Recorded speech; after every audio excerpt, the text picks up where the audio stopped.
Good morning, ladies and gentlemen, and welcome to Comcast's first quarter 2021 earnings conference call.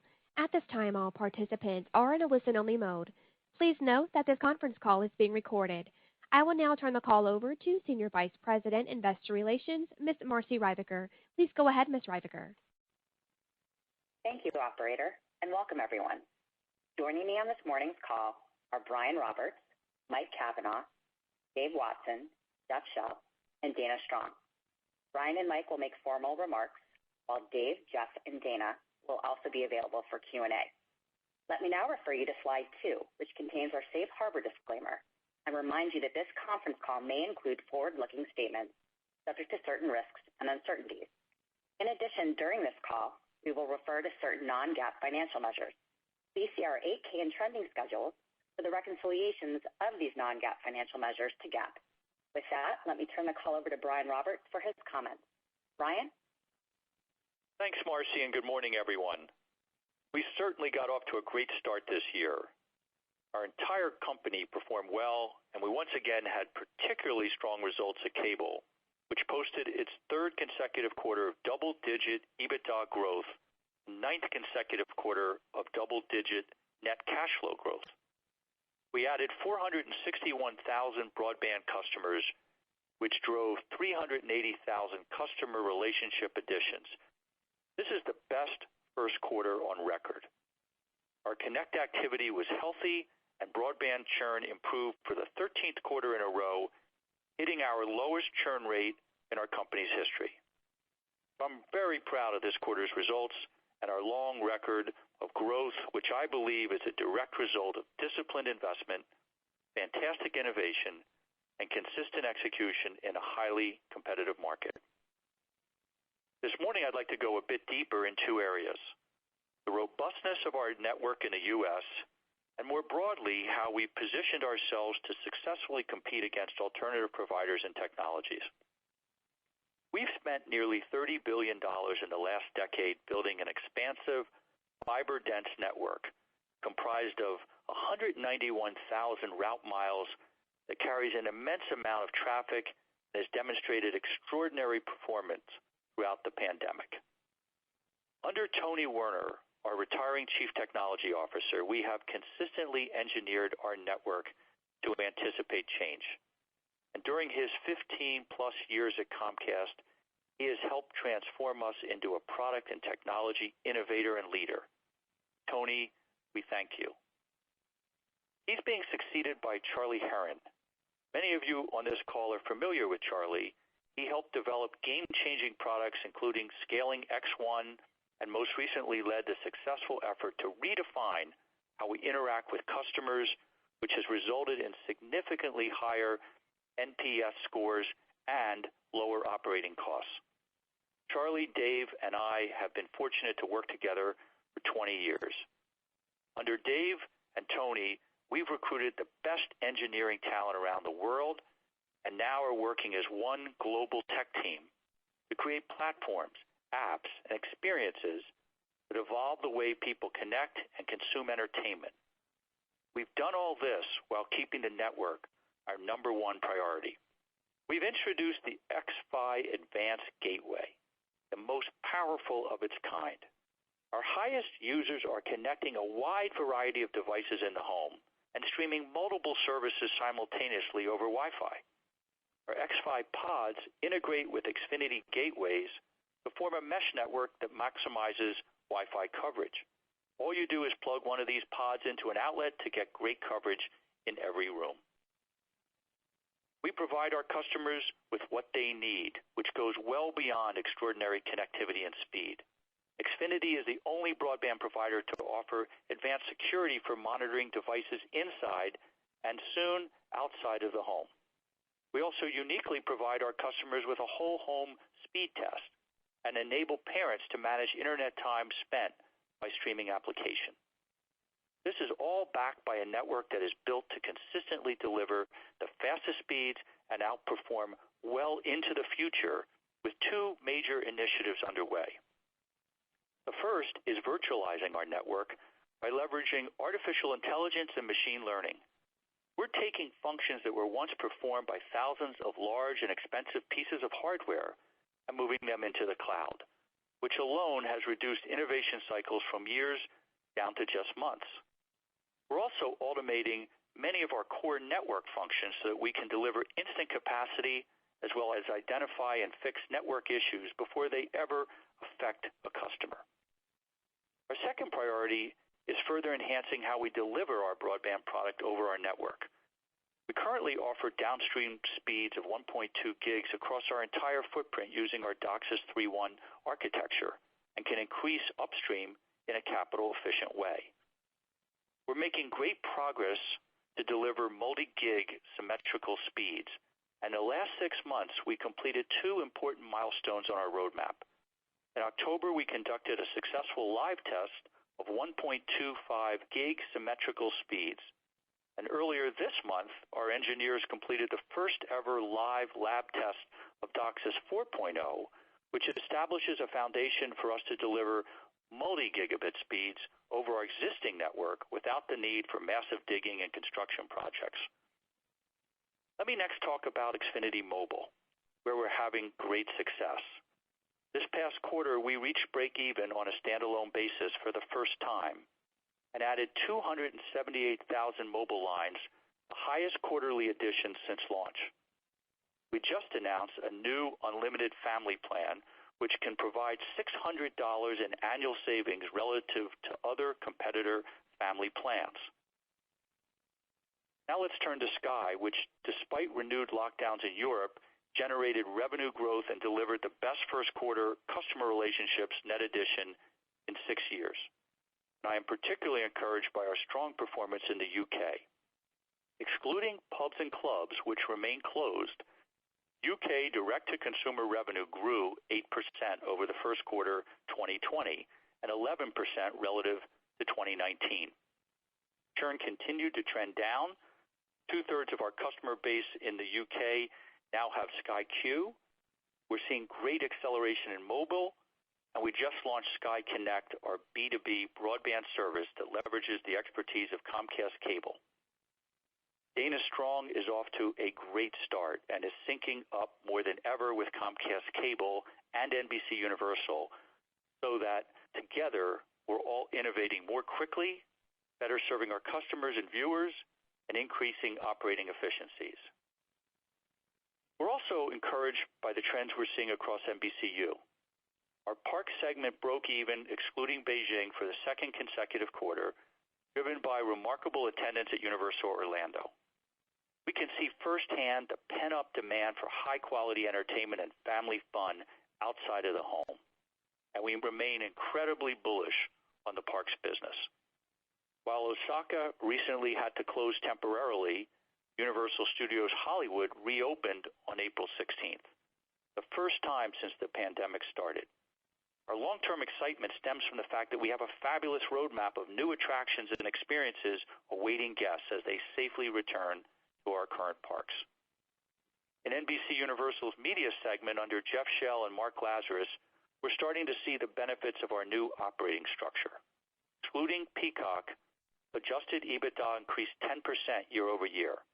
Our news content continues to experience tremendous momentum, and distribution revenue is trending above expectations, a testament to the strength of our linear brands.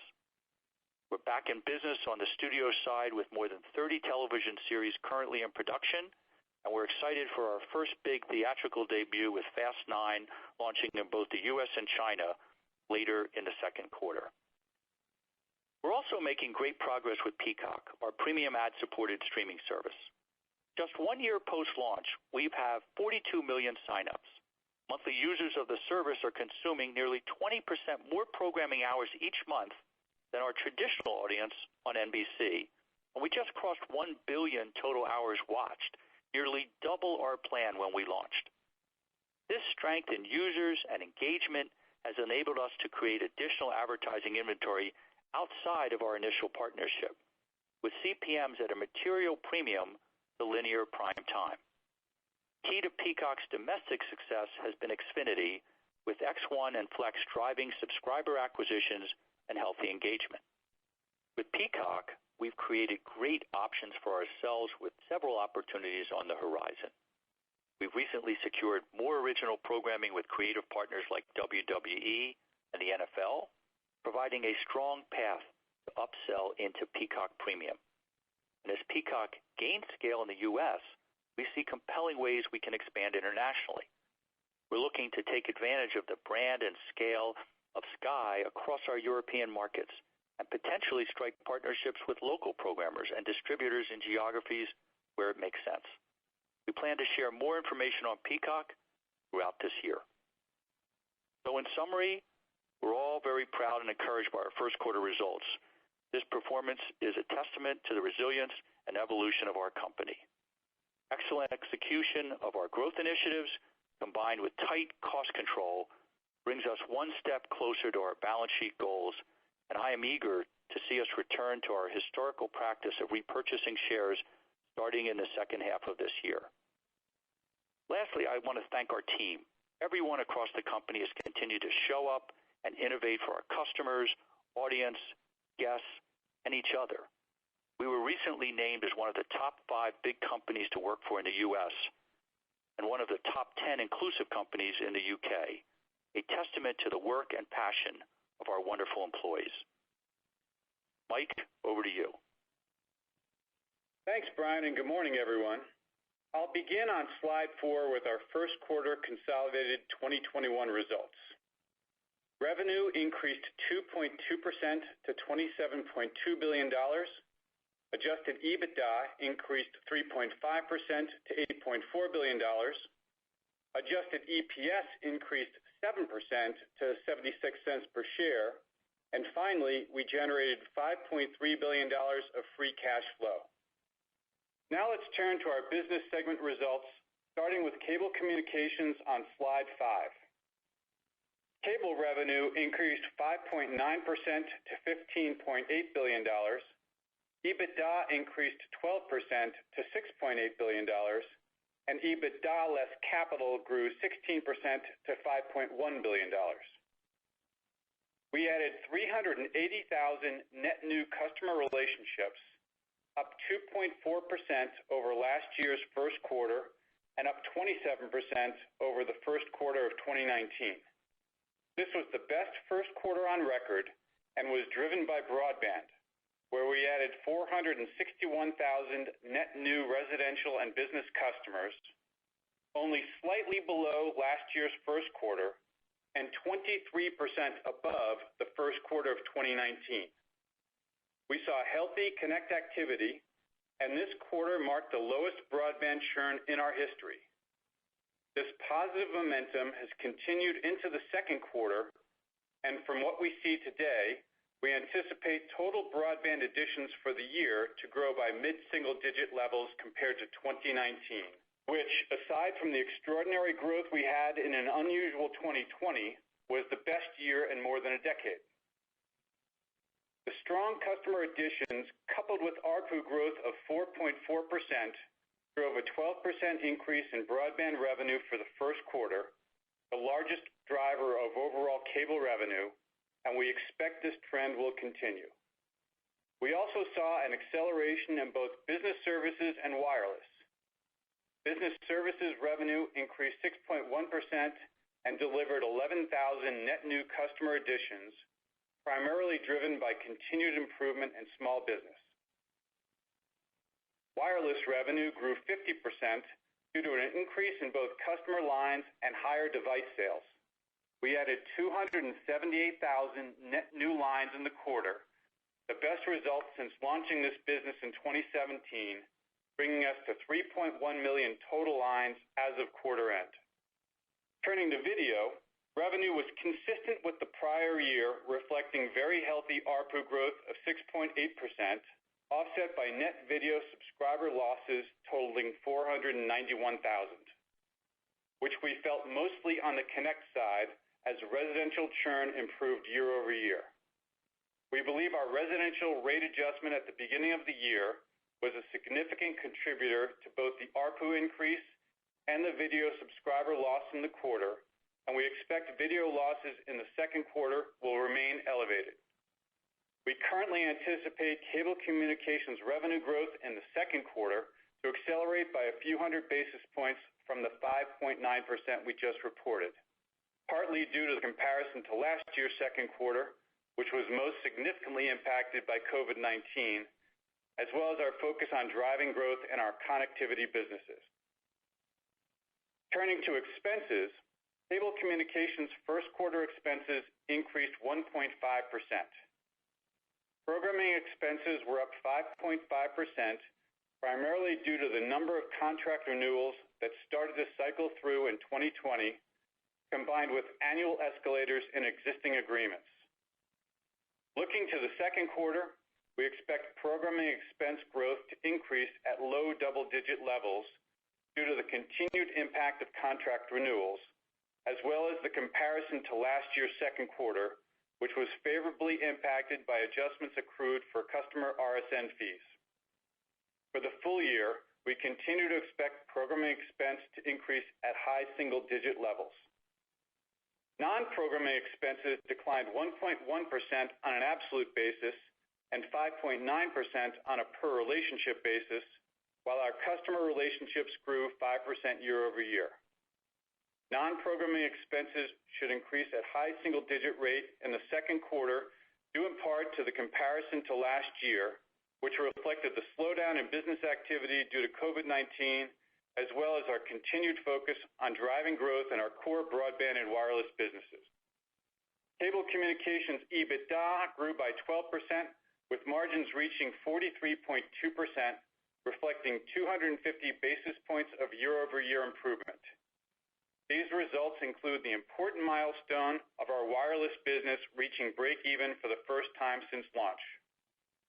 Cable capital expenditures increased 8%, resulting in CapEx intensity of 8.7%, up slightly compared to last year and driven by a 23% increase in scalable infrastructure as we continue to invest to enhance the capacity of our network. This spending was partially offset by lower customer premise equipment and support. Now let's turn to slide 6 for NBC Universal. As you know, we recently issued an 8K with updated trending schedules and a new reporting format that reflects the way the business is now managed. We moved Peacock, which was previously reported in our corporate results, to NBC Universal, and now we present NBCU in 3 business segments: Media, which combines our TV businesses and Peacock; Studios, which combines our film and television studio businesses; and Theme Parks. I will discuss today's results in this new format. Let's start with total NBC Universal results. Revenue decreased 9.1% to $7 billion, and EBITDA was down 12% to $1.5 billion. Media revenue increased 3.2%, driven by 9.1% growth in distribution revenue, which reflected higher rates post the successful completion of several carriage renewals at the end of 2020, partially offset by subscriber declines, which showed sequential improvement. Advertising revenue declined 3.4%, as lower entertainment ratings and tough political comps were partially offset by more sports in the quarter, strength in news, and the launch of Peacock. Media EBITDA declined 3.7% when including Peacock, which generated revenue of $91 million and an EBITDA loss of $277 million. Excluding Peacock, media EBITDA increased 10%, primarily driven by lower expenses, which was partly due to lower entertainment costs associated with fewer original hours aired and partly due to our new operating model. This year-over-year reduction more than offset higher sports costs resulting from additional events. Looking to the second quarter, we expect healthy growth in distribution revenue to continue. We will have significantly more sporting events compared to last year, which should result in higher advertising revenue, but also a significant increase in sports-related programming and production costs. Studio revenue was flat compared to last year, primarily reflecting higher content licensing revenue, offset by lower theatrical revenue. Content licensing revenue increased 14%, primarily due to licensing deals, including The Office, which became exclusively available for streaming on Peacock this past January. Theatrical revenue decreased 88%, reflecting the deferral of theatrical releases due to COVID-19. Significantly fewer releases in the first quarter resulted in lower expenses, driving EBITDA growth of 66%. We're excited to be releasing Fast 9 in theaters later in the second quarter, but we delayed the release of Minions 2 from July of this year to July of 2022, which will shift the profits from 2021 to 2022 as well, as we continue to manage our film slate to maximize value. Theme parks revenue decreased 33.1% in the quarter and generated an EBITDA loss of $61 million, which included $100 million of Universal Beijing pre-opening costs. These results reflect Universal Orlando Resort operating at limited capacity, but trends remain encouraging as attendance continues to rebound, and we've been at or near capacity limits through spring break.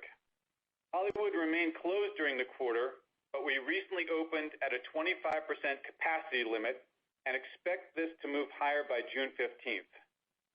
In Japan, we recently had to close our park temporarily due to rising COVID cases, but prior to this, we had seen strong demand. Looking ahead, we expect our EBITDA results to improve in the back half of the year as domestic attendance trends improve, and we remain on track to open our new park, Universal Beijing, this summer. Now let's turn to slide 7 for Sky, which I'll speak to on a constant currency basis. For the first quarter, Sky revenue increased 2% to $5 billion, largely reflecting healthy growth in our UK business. Direct-to-consumer revenue increased 1.8%, with growth in the UK even stronger. This result was driven by higher average rates per customer and strong customer growth across all markets. We generated 221,000 net customer additions, the best first quarter in 6 years, driven by streaming across our markets, as well as steady momentum in mobile and broadband within the UK. Advertising revenue increased 3.4% as we continue to outperform the market, particularly in the UK, where the ad market is rebounding more quickly than we expected, and we are driving growth through advanced advertising. Sky generated $364 million in EBITDA in the first quarter. As expected, this reflects elevated expenses, including higher sports rights amortization resulting from more events in the current quarter, as well as higher expenses associated with successfully growing our mobile and broadband businesses and investment in key growth initiatives, which now include Sky Connect, our recently launched commercial broadband business in the UK. For the second quarter, we expect revenue growth to accelerate to low double-digit levels on a constant currency basis due to the comparison to last year's second quarter, which was the most impacted by COVID-19, as well as continued strength in our UK business. We also anticipate significantly higher sports rights amortization compared to last year when events were paused. As a result, we expect to generate a similar level of EBITDA in the second quarter as we did in the first quarter. We were recently outbid for some of the broadcast rights for Serie A in Italy as we stood firm in our disciplined approach to sports-related costs. We believe this was the right long-term financial decision, though we expect a reduction in programming and production expenses and a potential decline in customer relationships in Italy as a result. We continue to expect Sky EBITDA in the second half of this year to accelerate from first half levels, reflecting the benefits of a reset to major sports rights, as well as a more efficient operating structure. I'll wrap up with free cash flow and capital allocation on slide 8. Free cash flow was $5.3 billion in the quarter, an increase of roughly 60% year over year, primarily due to an improvement in net working capital and higher EBITDA. Net working capital will continue to fluctuate on a quarterly basis, and we still expect the full-year drag increase relative to 2019 due to an increase in content investments, our broadcast of the Olympics, and the reversal of COVID-related one-time tax deferrals.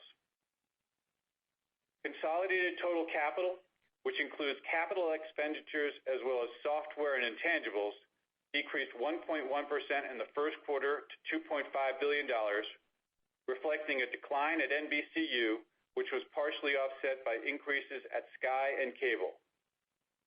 We ended the first quarter with $104 billion of debt, with a weighted average cost of 3.6% and a weighted average life of 14.5 years, and net debt of $86 billion for a net debt to EBITDA ratio of 2.7 times. Throughout the pandemic, we have maintained an elevated cash balance to fortify our liquidity position, and we ended the first quarter with $15 billion of cash and cash equivalents. We expect to gradually reduce our cash position by deploying excess cash towards debt reduction throughout the remainder of the year as our business operations continue to recover. Finally, we remain committed to our long-standing balanced approach to capital allocation, which consists of maintaining a strong balance sheet, investing organically for profitable growth, and returning capital to shareholders through a strong commitment to our recurring dividends and our expected return to share repurchases in the second half of this year. Thanks for joining us on the call this morning. I'll turn it back to Marcy, who will lead the question and answer portion of the call. Thanks, Mike. Regina, let's open the call for questions, please. Thank you. We will now begin the question and answer session. If you have a question, please press star and then the number 1 on your touch-tone phone. If you wish to be removed from the queue, please press the pound key. If you are using a speakerphone, you may need to pick up the handset first before pressing the numbers. Once again, if there are any questions, press star, then the number 1 on your touch-tone phone. Our first question comes from the line of Jessica Reif Ehrlich with Bank of America Securities. Please go ahead. Thank you. Good morning. The company clearly is on an upswing as we come out of COVID, and the leverage in the business is really apparent in the first quarter numbers. So I have a broad-based question that covers basically all the divisions. In cable, it feels like the beginning for advanced advertising. We're seeing strength still in broadband. The price decrease in mobile should drive market share. In NBCU, which seems like the division with the most upside coming out of COVID, I don't know if this is the year of peak losses for Peacock, but theme parks seem like they're on a 5-year growth trend. Production's coming back, et cetera. Sky, you can see the leverage. So my question finally is, where do you see the most leverage overall in each of the businesses, and can margins and free cash flow continue to improve? Well, thank you, Jessica, for those comments. Why don't we just go around the horn, and why don't we just go from Dave to Dana to Jeff, and everybody give a crack at their view of the business and a chance for them to introduce themselves on the call here. Thank you, Jessica. This is Dave. Start with, our focus continues to be maintaining momentum around the connectivity side of the business. So broadband, residential, commercial is enormously important and a great growth engine for us. So we're going to continue to enhance broadband, keep adding to it, speed, control, coverage, and now streaming, and as you mentioned, mobile. So we're going to focus on accelerating mobile and just surrounding broadband with these products. So that's going to be, that's our strategy. Nothing will shake that. And in terms of EBITDA, that we like the recurring revenue aspect of the connectivity business. We like the margins that contributes towards. We're very focused on taking out the transactions that cause customer noise, and so focusing on digital, focusing on things like self-install kits, all the things that we've been talking about will continue. So I feel very good about our position in the marketplace. So there's a lot of upside still in broadband. Feel good about mobile and business services. Hi, Jessica. This is Dana. Following up from Dave's side, from the Sky angle, we're really, really happy with the fundamentals of the business. I think our Q1 results demonstrate the position that we're in. Subscriber numbers up. That's in fact quarter 1 in about 6 years. Churn is down. Revenue is up. All of the fundamental factors of the business position us well to exit COVID. To be more specific on your question in regards to where do we see the most leverage, if I had to boil it down, I would say the UK. The UK is an extraordinary position for growth. It's got a very diverse revenue base with DTH having its best performance in Q1 in 6 years. Streaming is going well. Mobile is going very well. Broadband's growing well with a lot of innovation potential. And so I think what we see in the UK is a lot of growth left in that business and a really solid business to build upon in the rest of the portfolio. Hi, Jessica. This is Jeff, and hi, everybody. So there's a lot of different places I could pick and choose from across NBC Universal, but let me just talk about 2 big points of leverage that I'm excited about. I think, first of all, as we've talked about in previous calls, we really adjusted our cost base across the entire company during the pandemic. We didn't do this just to cut costs. We obviously looked at where the business was going and changed our organization, particularly on the TV side.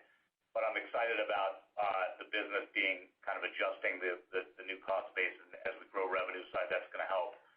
And then the obvious other one that really was affected and has been affected during the pandemic is our parks business, which normally is a really, really great business, but obviously during a pandemic when you're closed, it's not a good business. It's going to be choppy getting open again as things surge and come back and so forth, but it's hard not to get excited about our parks business. You know, the demand is there. We're seeing it in Orlando. We have no international travel yet, which is a significant part of the business, and we still are hitting capacity, the capacity we've set for ourselves based on safety protocols every day. We just reopened Hollywood, and we're seeing the same thing in Hollywood. Japan is obviously going back and forth, but we're excited long-term about that park, and then Beijing coming.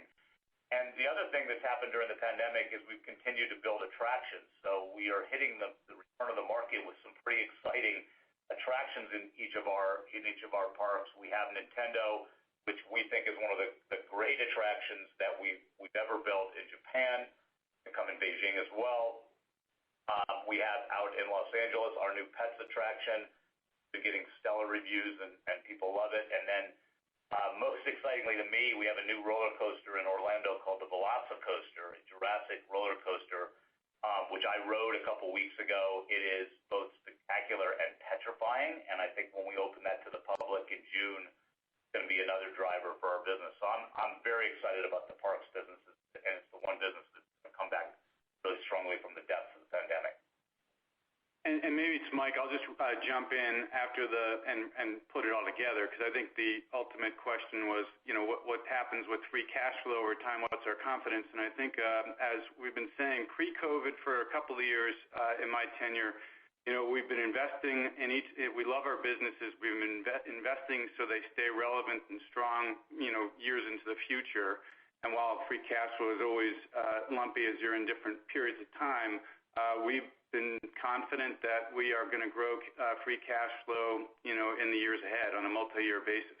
COVID got in the way, obviously, of that story, but that's, as you recall, what we felt, you know, pre-COVID, and I continue to feel that way as we sit here now. And as everybody just chimed in, I think we see, you know, the light at the end of the tunnel of COVID, and you know, all of the earnings power of our businesses that we felt were there before COVID. I think these results say that they're still there and perhaps then some. Thank you. Thanks, Jeff. Regina, next question, please. Your next question comes from the line of Doug Mitchelson with Credit Suisse. Please go ahead. Oh, thanks so much. I guess, you know, maybe these are 2 quick ones, but Dave, on your side, the new wireless pricing, does that suggest another investment round in wireless, or would you just look at that as consistent with the focus on trying to drive share there? Ultimately, you know, what's the wireless strategy, and what are you hoping the new pricing levels to accomplish? And Jeff, just path for Peacock monetization with engagement coming in double expectations. My guess is you haven't seen much difference relative to your revenue expectations because of the limits on advertising. Can you just remind us, when does that advertising inventory get opened up to new advertisers, and how will Peacock monetization progress from here? Thank you. Hey, Doug. This is Dave. I'll start. So our wireless, strategy has been very consistent also, and the new unlimited plans were an opportunity for us to improve that value proposition. Still have by the gig. Now, introducing unlimited. It's not going to be a material shift in an investment side. There'll be some, but not material. It's just a great addition to the portfolio. And this we've talked about it. It was important for us to accelerate. We think it's good for broadband. It is helping broadband. We see the results in terms of churn, and it's just a growth engine for us. Period. So really happy about the 278,000 lines. This is the most line additions in a quarter since we launched. It grew revenue 50%, achieved profitability. So we're focused across the board in terms of everything that we said we wanted to do, and this is one piece of it. So focusing on every sales channel, and this is just going to be consistent with our approach. You'll probably see a bit more packaging with broadband and mobile, but that's not really different than anything that we've been talking about doing. So it's early with the unlimited stuff, but it's we're very encouraged, but we like our complete suite of products that we have in the marketplace. Hey, Doug, this is Jeff. So let me just take the opportunity with your question to maybe spend a minute or two on Peacock and just provide a little bit more granularity and how we're doing more broadly than your question. So first of all, we are very pleased with our steady growth on Peacock, and we're particularly pleased that we chose this business model, which is an ad-supported AVOD model for the business. It was the right decision to pursue that clearly for our company. Our revenue in that model is a mix of both subscription revenue and ad revenue. And if you actually break down what drives the ad revenue in the future, it's really four things we track. The first thing is signups. I think Brian mentioned in his opening that we reached 42 million signups. This is up 9 million from last quarter. And we're very pleased not just with that growth, but with the steady growth in that over time as we've added things. The second metric is how many of those people who sign up use the service on a regular basis. We internally use a metric known as MAAs, which I think others in the industry also use, monthly active accounts. That's how many households actually use it monthly. It's either, to be granular, it's either somebody who pays, a household that pays a discrete subscription fee, or somebody who uses it monthly. And by that basis, roughly a third of our signups are by our metrics MAAs. And that, to put that in the context, that is about a third of where Hulu is today. We've only been national for less than a year. Hulu's been 13 years. So we're very pleased with how that's grown steadily. And MAAs, the way we track them, actually kind of understate the engagement because there are many people who use it, but just not enough to be an MAA. If you actually made a quarterly assumption, then we'd be up to another 10 million above that number. So one of the upsides for us is converting those non-MAA signups to MAAs, which we think we'll do over time. The third metric is usage, which is very strong, double our projections. And to put that in context, an average Peacock MAA is using Peacock more than an average TV viewer is watching NBC. So we're very pleased with that. And then finally, how do we monetize those users and usage is the CPMs, which gets to your question. We set out, as you mentioned, in the sponsorship model. So the vast majority of our revenue coming out was set up by 10 charter advertisers.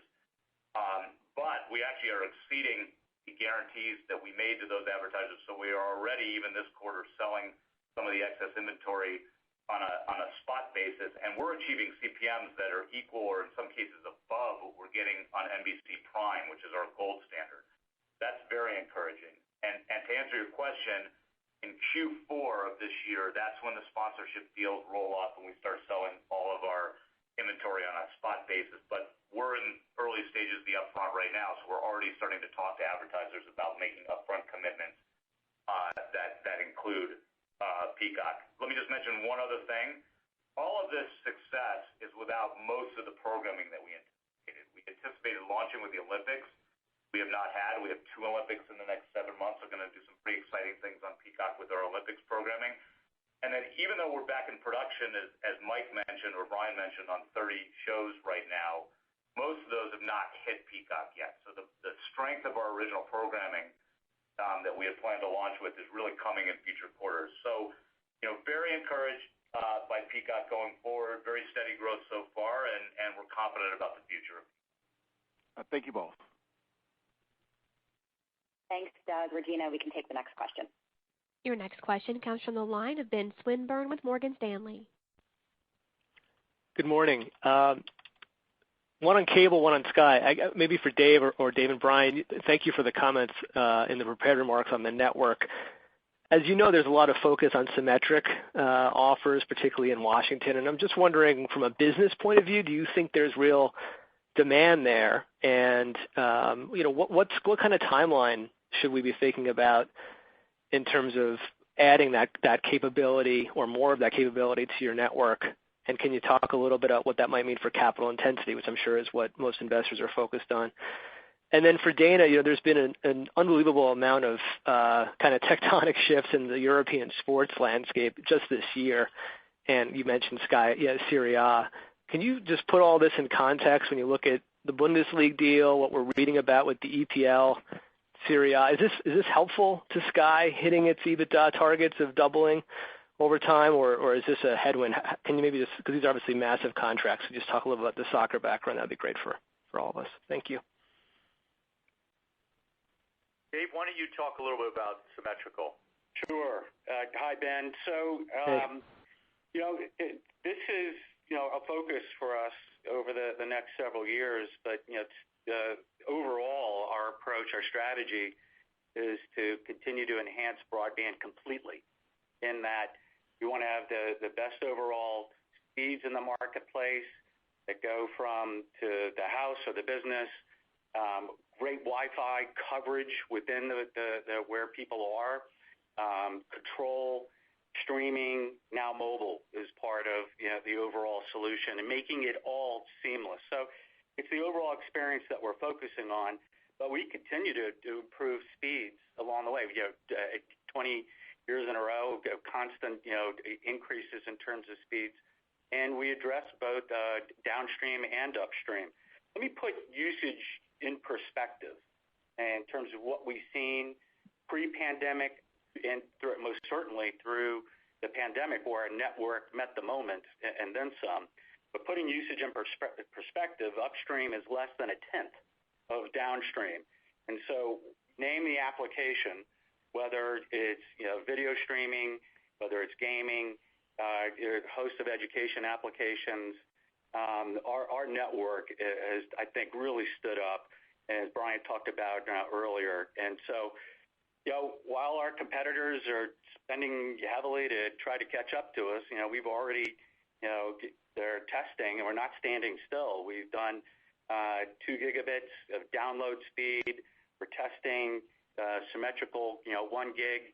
And so we have an architecture that I think is going to continue to put us in position to do it in an effective and a very efficient, capital efficient way. So again, not standing still. So we feel very good about the long-term architecture because of DOCSIS. DOCSIS, 3.1 that we have is a strong roadmap that we can deliver. And so, right now, as we sit here, we have 1.2 gigabits deployed throughout our entire footprint. We've increased the upstream speed. And so over time, I think we can address symmetrical issues. But in the near term to midterm, we are in a very good position.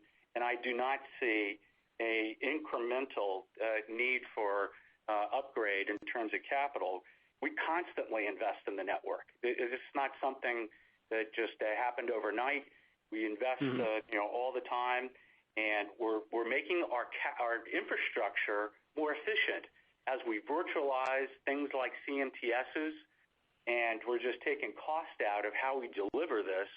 Couple that with the great DOCSIS standard, I think we're in a pretty good position. So Broadband, commercial and residential is growing. It's a great business.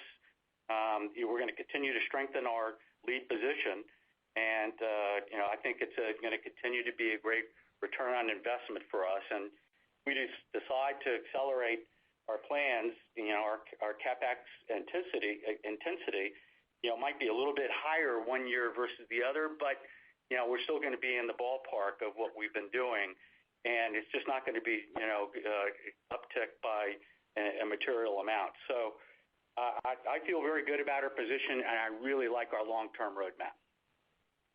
Helpful. And Ben, this is Dana. Good morning, and thanks very much for your question. There has certainly been a lot of noise around sport and football in Europe over the past 4 or 6 weeks.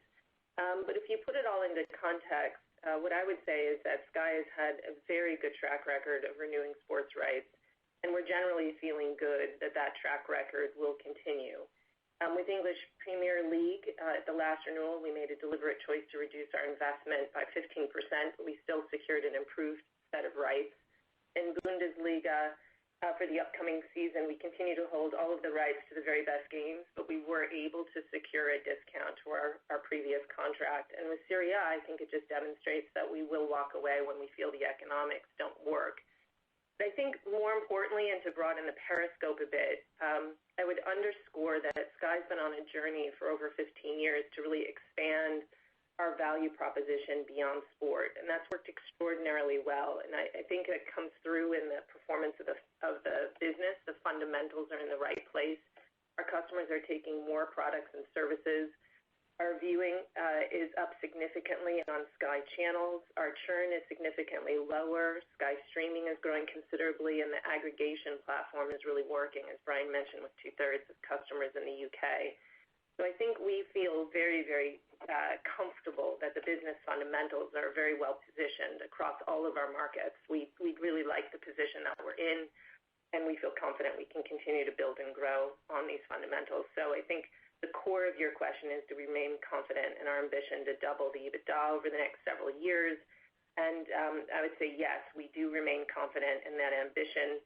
And I would say that's based on confidence in a range of factors. A strong bounce back that we're already seeing after the effects of COVID, our ability to continue to use the retail engine to drive the customer base and reduce churn through aggregation and our strategy for multi-service bundles, a very good disciplined cost focus. The team is executing very well.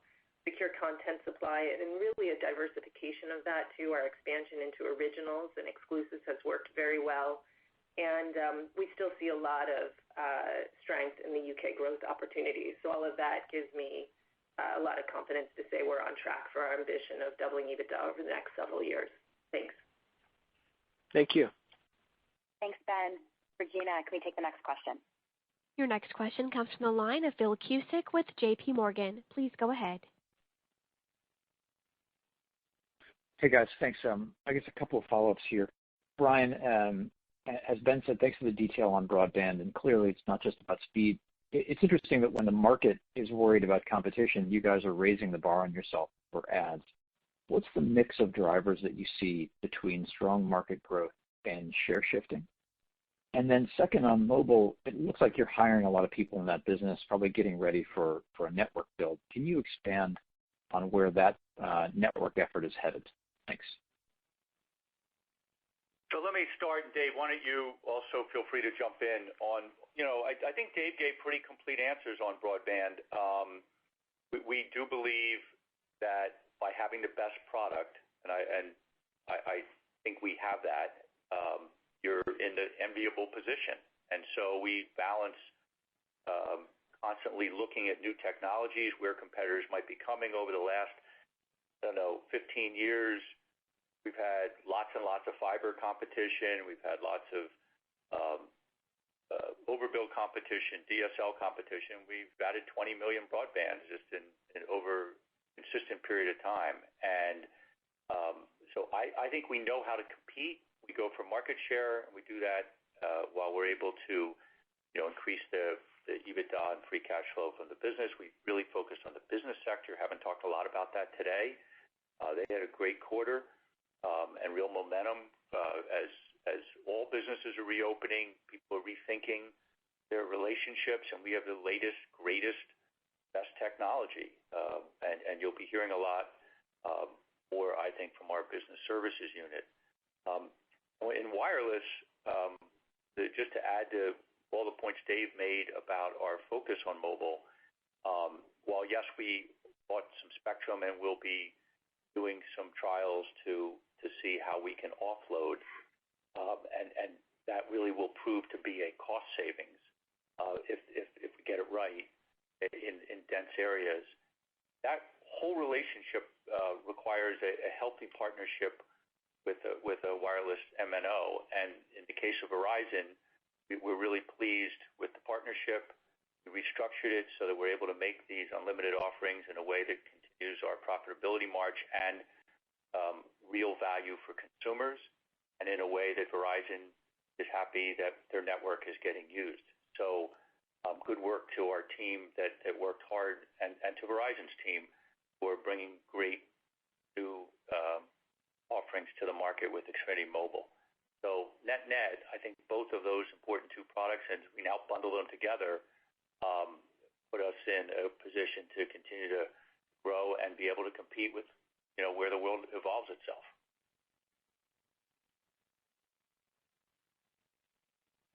Thanks, Brian. Thanks, Phil. We can take the next question, please. Your next question will come from the line of Craig Moffett with MoffettNathanson. Please go ahead. Yeah, hi. A question for Dave, if I could.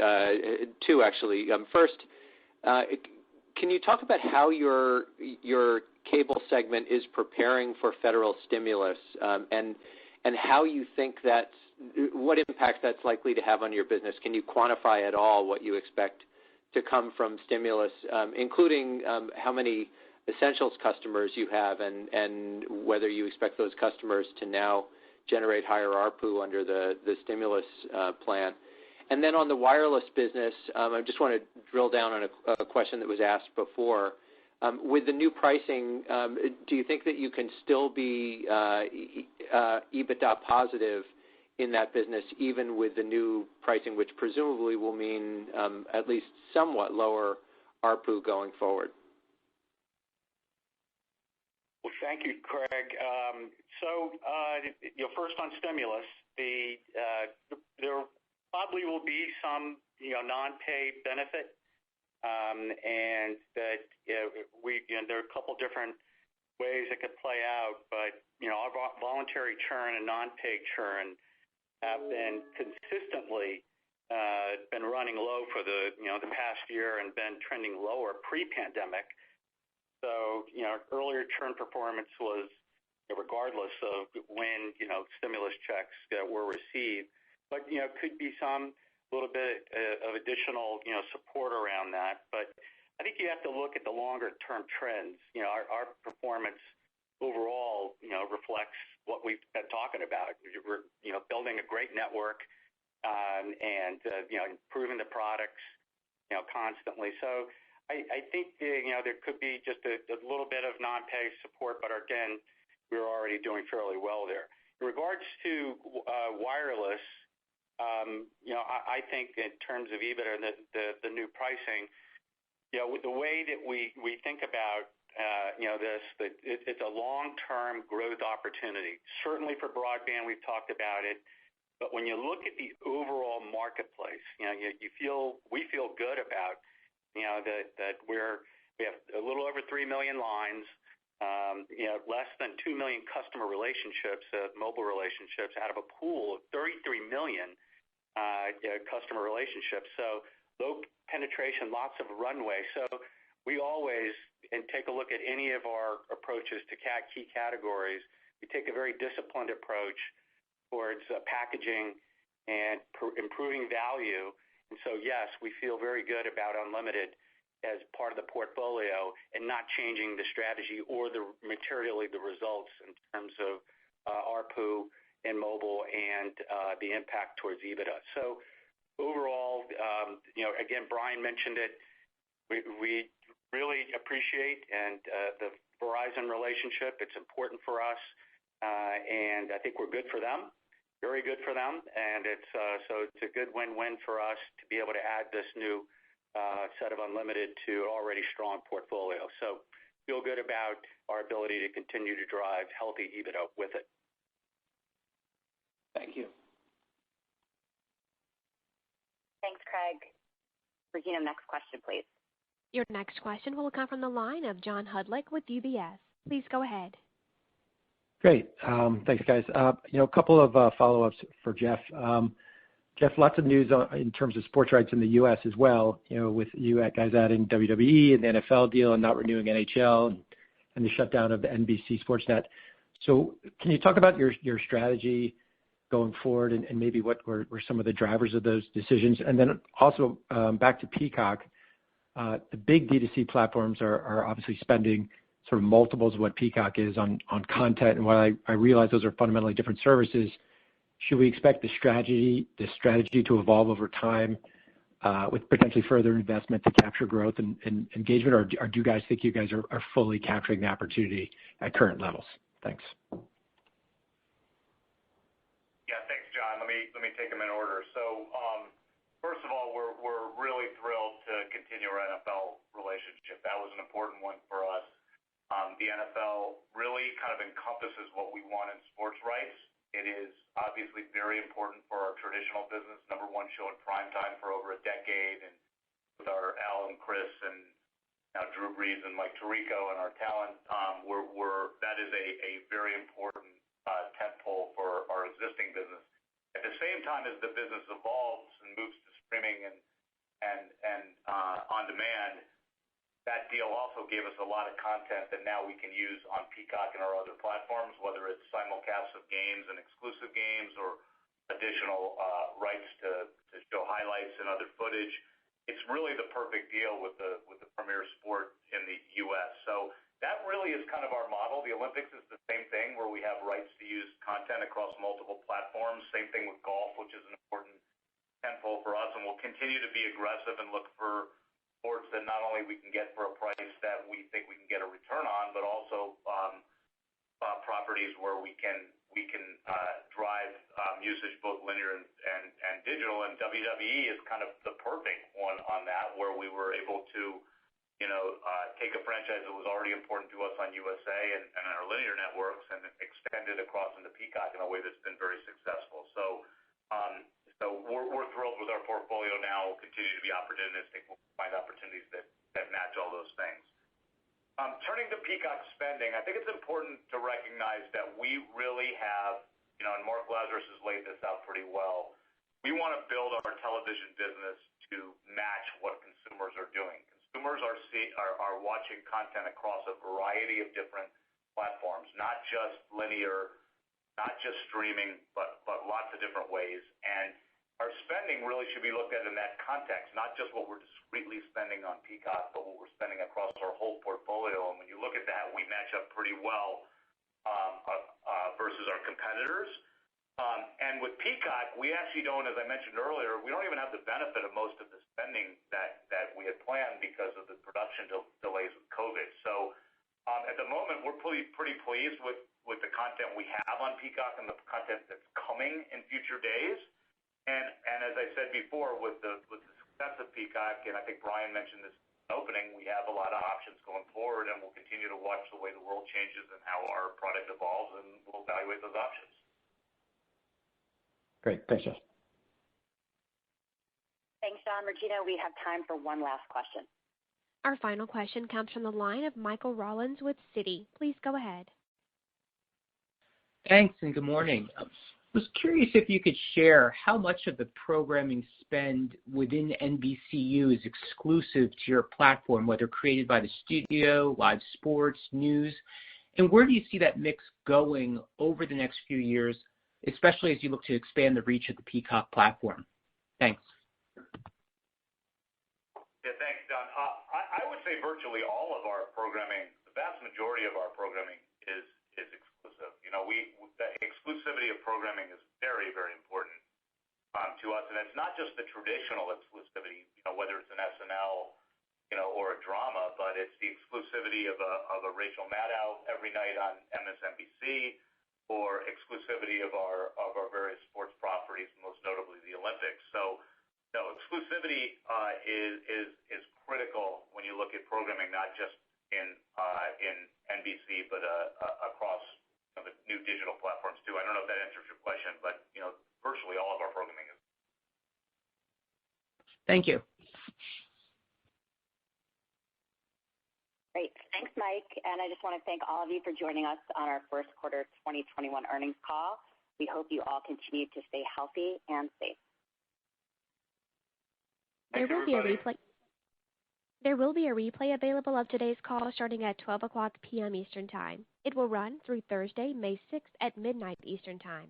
The dial-in number is 855-859-2056, and the conference ID number is 5168008. A recording of the conference call will also be available on the company's website beginning at 12:30 p.m. Eastern Time today. This concludes today's teleconference. Thank you for participating. You may all disconnect.